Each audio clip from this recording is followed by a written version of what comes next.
আমার কিন্তু বিয়ের বয়স হয়েছে, কিন্তু বাসা থেকে এখনো বিয়ে করায় না। আর লজ্জায় বাসায় বিয়ের কথাটা বলতেও পারি না। কি করা যায় তাই বুদ্ধি করে বাসায় উল্টাপাল্টা কাজ শুরু করে দিলাম। এমন এমন কাজ করা শুরু করলাম যাতে বাসার সবাই বুঝতে পারে আমি এখন বিয়ে করতে চাই। এই ভেবে আমার রুমে থাকা খাট কাটতে শুরু করলাম। সবাই যখন জিজ্ঞেস করলো খাট কেটে দুভাগ করছিস কেন, তখন আমি বললাম এত বড় খাট দিয়ে আমি কি করব, আমার তো আর বউ নাই, একা একা এত বড় খাট দরকার হয় না। তারপর দুইটা বালিশের মধ্যে একটা বাহিরে ছুঁড়ে ফেলে দিলাম। এটা দেখে সবাই জিজ্ঞেস করলো বালিশ ফেলে দিচ্ছিস কেন রে? তখন আমি বললাম বউ নাই, দুইটা বালিশ দিয়ে আমি কি করব?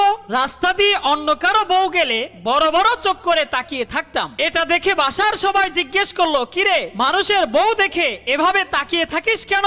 বিষয়টা তো খুবই খারাপ। তখন আমি বললাম নিজের বউ থাকলে কি অন্য কারো বউ তাকিয়ে দেখতাম? এরপর বাসায় এসে